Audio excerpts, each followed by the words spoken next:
j'espère que vous allez bien et que tout se passe pour le mieux pour vous. Au moment où je fais cette vidéo, il est 7 heures. Je sais pas si une nuit blanche, on va dire. Parce qu'il y avait l'UFC 288. Aljamain Sterling contre Henry Cejudo. Et Belal Mohamed contre Gilbert Burns. Et voilà. Un peu déçu de la décision du combat de Cejudo.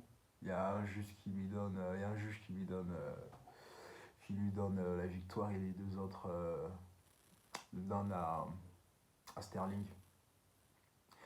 Mais au fond de moi, je savais que Cejudo n'a pas fait assez pour pouvoir gagner ce combat en fait. Je savais qu'il a fait il a fait de très bonnes choses. Il a été assez percutant, même s'il a manqué de reach, on va dire, de reach. Il n'arrivait pas à proprement toucher Sterling. Et moi, je pense que c'est ce qui lui coûte la victoire, en fait. Parce que sinon, dans le fond, il défend bien les amener au sol. Il est très bon en phase de clinch. Il y a... En phase de clinch, ouais, tu sens qu'Aljamain a l'ascendant physique. Mais il n'arrive pas à en faire profit. Parce que Cejudo, il est tellement bon que ça compte presque pas. Mais bon, pourtant ça compte, on le sait que ça compte, mais bon. Sterling, il est fort le gars, hein. Franchement, il a eu les coups les plus précis. Low kick, high kick, middle kick, c'est passé, hein, c'est passé. Et je pense qu'il touche aussi au niveau du visage. Il n'a pas eu de problème à toucher Cejudo. C'est Cejudo qui a plus eu de problème à toucher Sterling. Parce que Sterling, voilà, il était toujours dans la bonne distance, il essayait de s'échapper quand, quand, quand, quand ça sentait un peu lourd aussi pour lui. Et voilà quoi, et Cejudo, il était toujours là à la recherche de pouvoir casser la distance. Vous voyez ce que je veux dire? Il essaie de casser la distance, mais il n'arrivait pas vraiment à proprement casser la distance. Soit il se fait toucher, il se fait contrer, et c'est un peu compliqué en fait. Il a eu de très belles amenées au sol, mais on va dire que ça n'a pas suffi en fait, ça n'a pas suffi. Il fait une très belle fin de round avec cette takedown à la fin. Tu sens qu'il va chercher la victoire, mais après c'est pas facile, hein. Sterling est très intelligent, il sait comment détendre l'atmosphère, il sait comment apaiser les choses et voilà. Il est sur 9 victoires d'affilée maintenant et son prochain combat, ça sera contre Sean O'Malley, probablement. Il est rentré dans le ring et ils ont fait leur show-off, quoi. Voilà, sinon, c'est compliqué, c'est compliqué. Et maintenant, c'est Rudo, on en fait quoi?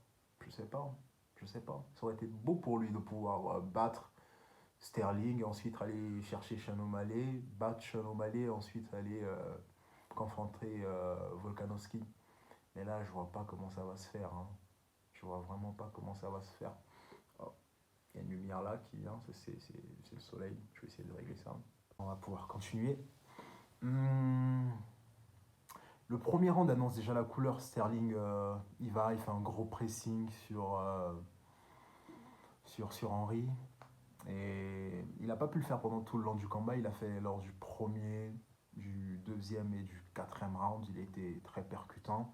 Et ensuite, dans le premier round, on voit qu'Henry n'arrive pas à toucher Sterling. Et on voit Jack qui a un problème là, dès le premier round. Il essaie de trouver la solution lors du deuxième, où il essaie d'un peu plus toucher.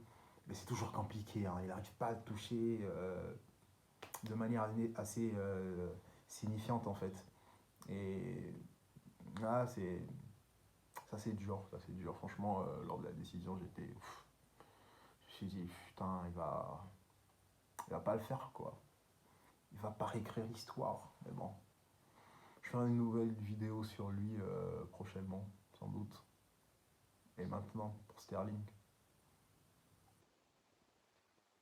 O'Malley. Et après, il fait quoi? Non, on verra bien ce qu'il fera. Et sinon, là, le grand problème, c'est Henry. Il sort de retraite, 3 ans de retraite. On sent que ça s'est payé, hein. Franchement, c'est vrai qu'il faisait des sparring, mais Ça remplace pas un vrai combat, les sparring, hein. Franchement, ça remplace pas un vrai combat. On a vu qu'il était assez à l'aise dans l'octogone, de bons mouvements, il pivotait bien et tout, il était tranquille, quoi. Une boxe assez karatéka, quoi. Vous voyez ce que je veux dire. Et une stance plutôt. Et, et voilà, en fait. Franchement, il remporte, il mérite, il fait un très beau combat. Il a fait un très grand combat, en fait, contre Sterling, contre Henry. Et on attend de voir la suite. 9 victoires d'affilée. Faut le faire, hein, faut le faire. Faut le faire. En ce moment, c'est lui le patron de sa KT. Hein. Faut aller le chercher, Sean. Et on passe au deuxième combat.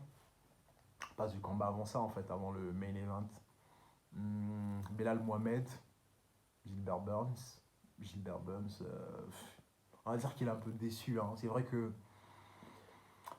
euh, c'est vrai que Belal était sur une victoire, une série de victoires de 9 victoires sans défaite. Voilà. Le changement de garde de Belal aurait été très efficace. Hein. Burns ne savait pas où mettre de la tête et il n'a pas tenté de takedown. Hein. Pas comme d'habitude, hein, le gars. Il a plus boxé et tout.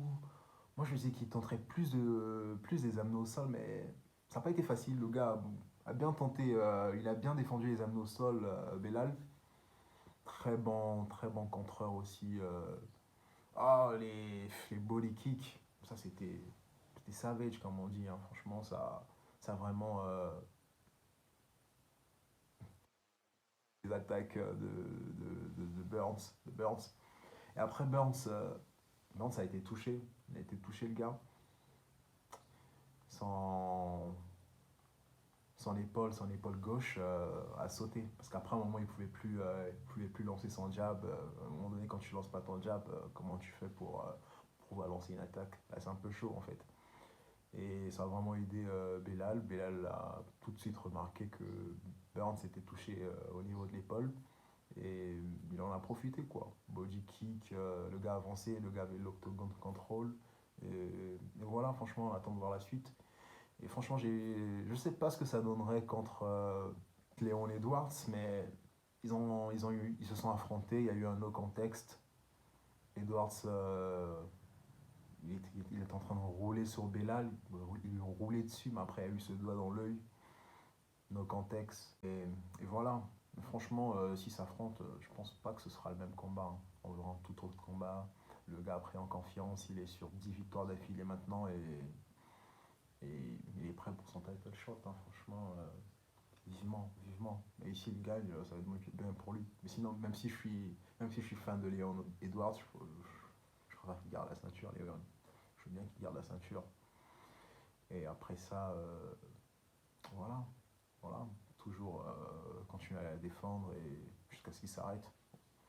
Mais ça a été bien, ça a été bien. Il y a eu très beaux combats et voilà.